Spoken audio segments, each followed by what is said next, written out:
everyone, and welcome back as always. Hi. It's like deja vu. It's like we haven't left the couch at all. Yeah, that's right. We're back again. We're going to watch, yeah, I know, right? We're going to be watching more of the cast remembers. This time we're going to be watching Kit Harington. There is so many videos of this, which is so cool, but we're running out of time. So we're like, oh, we're trying to watch them all. And they're so emotional. We love hearing what the actual actors have to say about being on set and their experiences throughout the whole Game of Thrones, the last 10 years or so. And it's just crazy. And I'm happy everyone gets along. That's right. So I can't wait to hear what Kit Harington has to say. So let's just get right into it and see.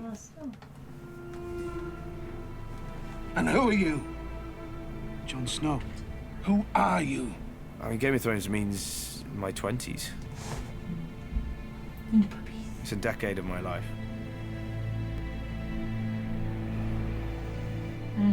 It's rare you get something which is a completely original fantasy. You know, people are always trying to copy things or do variations of things. Game of Thrones means complete originality within TV.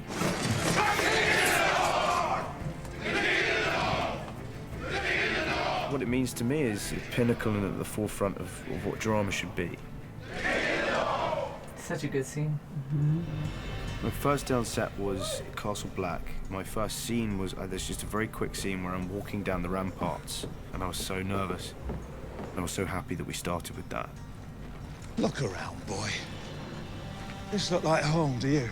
Iceland, season 2, the first day we were there. That was my favourite day on beautiful. Thrones. I'd never been to a more beautiful place in my life, and it was special for so many reasons. Wow. Yeah. And it was the scene where I was not able to behead Ygritte. Strike hard and true, Jon Snow. My favourite actor to work with was Rose Leslie. There was something really special about working with Rose. Ygritte, you know I didn't have a choice. You always knew who I was. She is one of the best actors I've worked with, one of the most instinctual, and we really kind of had a great chemistry together, I think. I sure You did. should have stayed in that cave. We'll go back there. You know nothing, Jon Snow.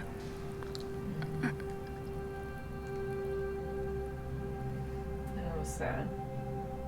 I think the most shocking was probably my death. I knew something was up because apparently everyone gets a phone call off David and Dan when they're actually dead, saying, hey look, you know, the scripts are coming out and you're gonna read this and you've been great and thank you, and I never got that call, so I was a bit like, well, surely they'd have given me that call, but yeah, they left it a couple of weeks before they kind of pulled me aside and went,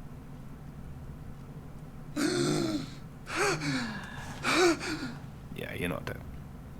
Well, you're always welcome on the wall. No bastard was ever refused a seat there. So take me with you when you go back. Jon.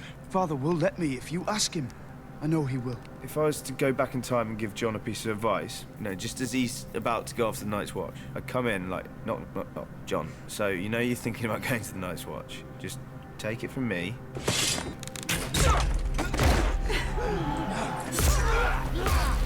Oh my god, oh my god. Don't. You're gonna go to hell and you're gonna be really scarred at the end of it.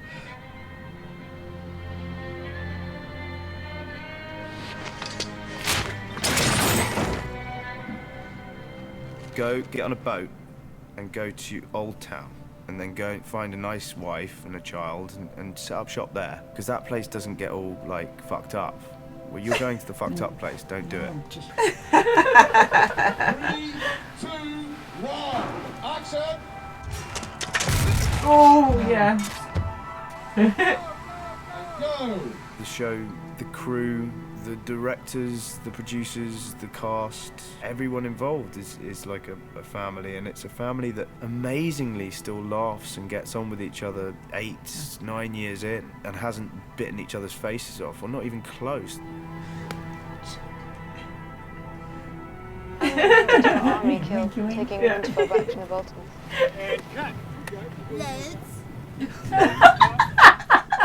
I didn't expect that. It was funny. I will miss simple things like walking on to set for the first time each year in your new bits of costume And just knowing you're part of something which is sort of at the centre of attention and has broken into pop culture in a way that you never expected. Really what I'll miss most is the sense of kinsmanship. You're leaving a family that I've known longer than any family. You don't get many of these, if any, and it's affecting me much deeper than I thought it would. I'm quite sort of cynical and unsentimental about things generally, but I think this has got me feeling quite sentimental. I think he's just cynical.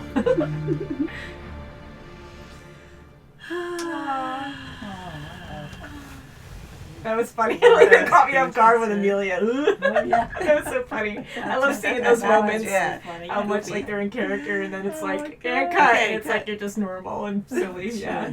But again, like he said the same thing as Rory did, where like they all got along so well, and you really thought that at some point, like anyone, like no matter how much you love someone and you're close to them, over time when you're spending so much time together, you kind of get little crazies sometimes or most times.